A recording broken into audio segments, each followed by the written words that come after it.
আসসালামু আলাইকুম। আশা করি সবাই ভালো আছেন। কিছু কবুতর আমার নতুন করে ডিম দিয়েছে, আর এই কবুতরগুলো কোথায় ডিমটা দিয়েছে তো সেটা আপনাদেরকে দেখাবো। সেই সঙ্গে এই মাসে আমি কত জোড়া কবুতরের বাচ্চা বিক্রি করলাম তো সেই হিসাবটাও আপনাদেরকে এই ভিডিওর মাধ্যমে জানাবো। ভিডিওটা সম্পূর্ণ শেষ পর্যন্ত দেখবেন, তাহলে আপনারা বুঝতে পারবেন। আর নতুন কবুতর যখন নতুন করে ডিম দেয় তো সেক্ষেত্রে কোন পদ্ধতি অবলম্বন করি তো সেটা আপনাদেরকে এই ভিডিওর মাধ্যমে জানাবো। আর যারা নতুন করে কবুতর পালন করবেন তারা যদি আমার এই ভিডিওগুলো নিয়মিত দেখেন, তাহলে আপনারা এখান থেকে অনেক কিছু জানতে পারবেন। চলে আসলাম কবুতরের ঘরে। তো এখানে এসে প্রথমে কবুতরগুলোকে দেখব যে কোথাও কোনো অসুস্থ কবুতর আছে কি না।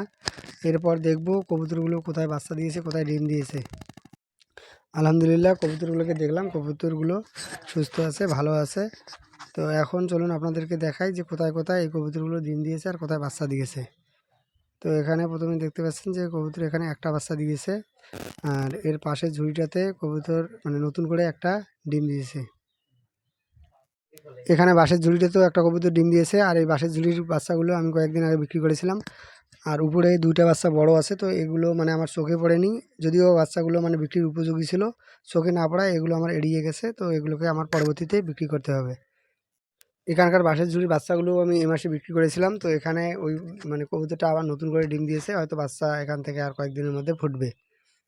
যেহেতু মাস প্রায় শেষের দিকে, বা এখান থেকে এ মাসে যেহেতু আমি অনেকগুলো কবুতরের বাচ্চা বিক্রি করে দিয়েছি, তো বর্তমানে বেশিরভাগ ক্ষেত্রে ডিম রয়েছে, আর নতুন করে হয়তো কিছু বাচ্চা ফুটেছে। তো চলুন সেটাই দেখুন যে কতগুলো কবুতর এখানে নতুন করে ডিম দিয়েছে আর কতগুলো নতুন করে এখানে বাচ্চা দিয়েছে। আপনারা এখানে যে ডিমগুলো দেখতে পাচ্ছেন, তো এই ডিমগুলো হচ্ছে নতুন করে যে বাচ্চাগুলো এখান থেকে বিক্রি করেছিলাম, তো সেই কবুতরগুলোই এখানে নতুন করে ডিমগুলো দিয়েছে। যদিও বা নতুন কবুতর এখানে খুব আমার একটা বেশি নাই, তো মাঝে মাঝে আমি 1-2 জোড়া করে রেখে দেই। আর এই কবুতরগুলো যখন 6 মাস বয়স হয় তখন এই কবুতরগুলো এখানে ডিম দেয়। আর নতুন করে আমি যখন এই কবুতরগুলো এখানে বাড়াই, তো হয়তো 1-2 জোড়া কবুতর, বা যখন দেখা যায় যে এখানে অবশিষ্ট 1 জোড়া বা 2 জোড়া কবুতর আছে, তো এমন সময় যদি বাচ্চাগুলো অনেকটাই বড় হয়ে যায়, বা যদি খুব একটা বেশি বাচ্চা না থাকে, তো সেক্ষেত্রে সেই বাচ্চাকে আমি রেখে দিই। বাচ্চা বিক্রি করার পর যখন অবশিষ্ট বাচ্চা থাকে, মাসে সবগুলো বাচ্চা বিক্রি করার পর, তো হয়তো অনেক সময় 1টা থেকে 2টো বাচ্চা থেকে যায়।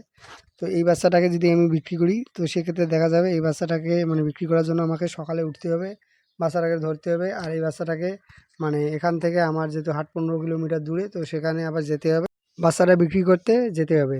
আর এই বাচ্চাটা যে দামে বিক্রি করব, তো দেখা যাবে যে আমার যেতে আসতে যে খরচাটা লাগে, তো এটা এখানে বিক্রি করার পরে বরাবর হবে। এর থেকে এটাকে যদি আমি না বিক্রি করি, তো এটাকে যদি আমি খামারের জন্য রেখে দিই, তাহলে দেখা যাবে যে আমার এদিকে খামারের কবুতর বাড়বে, আর এখান থেকে পরবর্তীতে আমি একটা বেনিফিটও পাবো।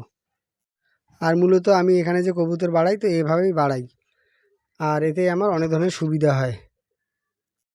তবে এখন মনে হয় কবুতরকে আমার বেশি পরিমাণে বাড়াতে হবে, কেননা কবুতরেই একমাত্র যে কম সময়ে বা এখান থেকে অল্প সময়ের মধ্যে তো ভালো একটা টাকা নির্দিষ্ট পরিমাণ মাসে মাসে ইনকাম করা যায়।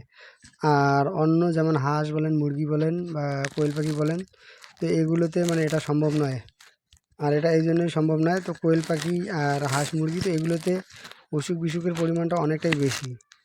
আর কবুতরে সাধারণত এটা খুব কম দেখা যায়। কবুতর পালনটা হচ্ছে একটা লং টাইম ব্যবসা। আর অন্য কোনো কিছুর কথা বলি, যেমন হাঁস বলেন, আর কবুতর বলেন, আর কোয়েল পাখি বলেন, তো এগুলো হচ্ছে স্বল্প মেয়াদি, এগুলোতে অসুখ বিসুখ অনেকটাই বেশি। যেমন উদাহরণ হিসেবে যদি বলি, সামান্য একটু ভুলে আমার প্রায় সমস্ত কোয়েল পাখি শেষ। আর এই পাখিগুলো ছিল সবগুলো ডিমের পাখি, তো রানিং এই পাখিগুলো ডিম দিতেছিল। তো একটু সামান্য ভুল হওয়ার কারণে এখানকার আমার সমস্ত পাখি প্রায় শেষ। আল্লাহের রহমতে এই কবুতরগুলোকে 6 বছর ধরে লালন পালন করার ফলে তো এখন পর্যন্ত এরকম সমস্যায় আমাকে পড়তে হয়নি। আর অন্যদিকে কোয়েল পাখির কথা যদি বলি, তো এগুলো মোটামুটি 6 থেকে 7 মাস হলো আমার শুরু করেছি, তো এর মধ্যে আমি এত বড় সমস্যায় এখানে পড়ে গেলাম। ওষুধ দেওয়ার পরেও তো এখানে এই পাখিগুলো মারা যাচ্ছে, ওষুধ এখানে কোনো রকম কাজ করতেছে না। এগুলো অসুস্থ হওয়ার জন্য মনটা আমার অনেকটাই খারাপ। আমার যে এখানে সময়টা ব্যয় হয়েছে, তো সেটা না হয় বাদে দিলাম। তো যাই হোক, এখানে নিচে দেখতে পাচ্ছেন একটা কবুতর আমার ডিম দিয়েছে, আর এই কবুতরটা নতুন কবুতর ডিম দিয়েছে, আর এটা মাটিতে ডিম দিয়েছে। আর এর জন্য বাড়ি থেকে একটা ঝুড়ি নিয়ে এসে তো এটাকে এখানে তাপ দেওয়ার ব্যবস্থা করে দিলাম। পাশের ঘরেও একজোড়া কবুতর নতুন করে ডিম দিয়েছে, তো সেখানে যাওয়ার আগে আপনাদেরকে জানিয়ে দিই যে এই মাসে এখন পর্যন্ত কত জোড়া কবুতরের বাচ্চা বিক্রি করলাম। তো এখন পর্যন্ত এই মাসে 27 জোড়া কবুতরের বাচ্চা এখানে আপনারা দেখতে পাচ্ছেন আমার পাখির খাঁচা আছে, আর এই পাখির খাঁচার উপরে মূলত আমি একটা মুরগিকে মানে ডিম পাড়ার জন্য একটা ঝুড়ি দিয়েছিলাম, আর ওখানেই মূলত মানে নতুন করে আর এক জোড়া কবুতর ডিম দিয়েছে। আজকে এ পর্যন্ত, ভালো থাকুন, সুস্থ থাকুন, আসসালামু আলাইকুম।